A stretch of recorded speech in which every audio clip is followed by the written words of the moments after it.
ఏం నాయనా, సంజు శాంసన్ వద్దు, ఇండియా టీంలో తరంగా ఆడు, అతని పైన అయిపోయింది, అతని ఇంటికి పంపించాలా, ఇండియా టీంలో తరంగా ఆడు అని ఎన్ని మాటలు మాట్లాడినారా స్వామి. ఎవరికైనా ఒక టైం అనేది వచ్చాది, ఆ టైం వరకు వెయిట్ చేయాలా, ఓపిక పట్టాలా. అంత ఆవేశం ఎందుకు?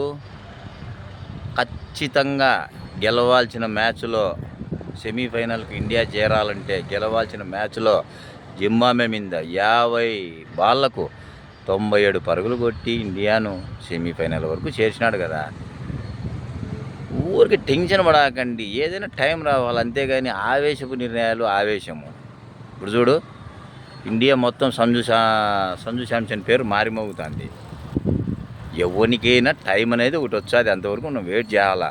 కష్టకాలము, నష్టకాలము, చీకటి కొన్నాళ్ళు, వెన్నెల కొన్నాళ్ళు ఇన్నారు కదా, ఎందుకు అంత ఆవేశము? ఇప్పుడు చూడు, అతన్ని వద్దనే వాళ్ళే ఈ పొద్దు అతని వల్లనే ఇండియా టీము సెమీస్ వరకు వెళ్ళగలిగింది. సెమీస్ ఏంది, కప్పు మనమే తెచ్చాము, ఇంకా మళ్ళీ సెమీస్ ఏంది, ఇంకా ఇదే గడ్డుకాలం, ఇదే దాడుకొని పోయినామంటే కప్పు మనం కొట్టక ఎవరు కొడతారు?